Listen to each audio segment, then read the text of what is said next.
साहिवाल से सीटीटीवी पाकिस्तान के नुमाइंदे खसूसी अरशद सरदार चौधरी की रिपोर्ट के मुताबिक कमिश्नर साहिवाल डिवीजन शोएब इकबाल सैयद की आरिफवाला शहर में सफाई की खराब सूरत हाल पर नापसंदीदगी का इजहार। चीफ ऑफिसर म्यूनसिपल कमेटी को अपने दफ्तर तलब करके शहरियों को साफ सुथरा माहौल फराहम करने की हदायत। शहर की मुकम्मल सफाई का जामिया प्लान बनाकर इस पर अमल दरामद किया जाए। लेडीज पार्क और कब्रिस्तान के दरमियान सड़क के सीवरेज का मसला मुस्तकिल बुनियादों पर हल किया जाए।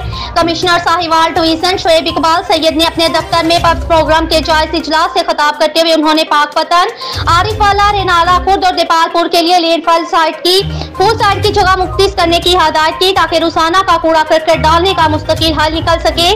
कमिश्नर शोएब इकबाल सैयद ने पस्त हकाम को हिदायत की वो यूनिवर्सिटी रोड पर सीवरेज लाइन बिछाने का काम शुरू करने से पहले ग्रीन बेल्ट में लगे तमाम पौधे शिफ्ट किए जाएं और अजान हाइट्स के सामने भी ग्रीन बेल्ट तैयार की जाए। उन्होंने महकमा हाईवे को हिदायत की मुकम्मल किए गए तरक्कीयाती काम की तमाम जुजियात को भी पूरा किया जाए, जिसमें लैंड मार्किंग और सड़कों के किनारों की बेहतरी शामिल है ताकि आवाम को सफर के दौरान मुश्किल पेश न आ सके।